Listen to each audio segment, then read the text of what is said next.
Bueno, en Vigo en la pandemia vamos muy bien. Seguimos cayendo y cayendo con mucha fuerza. Ayer caímos 18 puntos a 14 días y estamos en este momento en 201 de incidencia acumulada.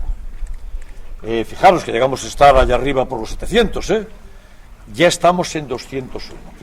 Pero además, si en lugar de 14 días nos venimos a 7, Vigo a 7 días está en 68. Lo que significa que estamos aproximadamente a 7 días en 140. Luego nos queda todavía una tanda de reducción muy importante, pero es que además a 7 días bajamos 5 puntos. Por tanto, está yendo francamente bien. Y yo le tengo que seguir diciendo a la ciudad que sigamos manteniendo cautela. Fijaros los gráficos, ¿no?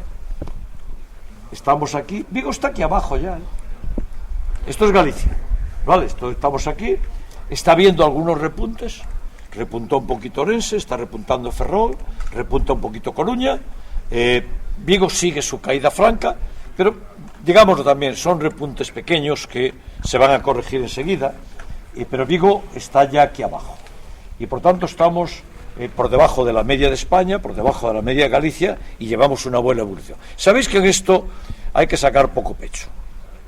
Lo digo porque quiero decirle a la ciudad que vamos por el buen camino con el esfuerzo que estamos haciendo.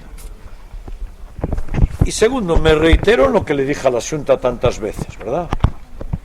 Que dejen de castigar a la hostelería, porque la hostelería no es la culpable de esta pandemia. Y la hostelería en Vigo está teniendo muy buen comportamiento. Ayer estuve en el Consejo Interterritorial de Sanidad, sabéis que tomamos algunas decisiones, una fue el subir el aforo de los campos de fútbol al 60% y tuvo mi apoyo total. La propuesta de la ministra nos planteó dos opciones. Nos planteó el 50% del aforo y dentro de 2 semanas reunirnos a reconsiderarlo, o el 60% en el mes de septiembre. Y yo apoyé el 60%, que fue el que salió y el que salió de forma inmediata. Como sabéis, en interiores estamos en el 40%, a mí me parece bien. Creo que en los interiores tenemos que tener todavía un poquito de cautela. Bueno.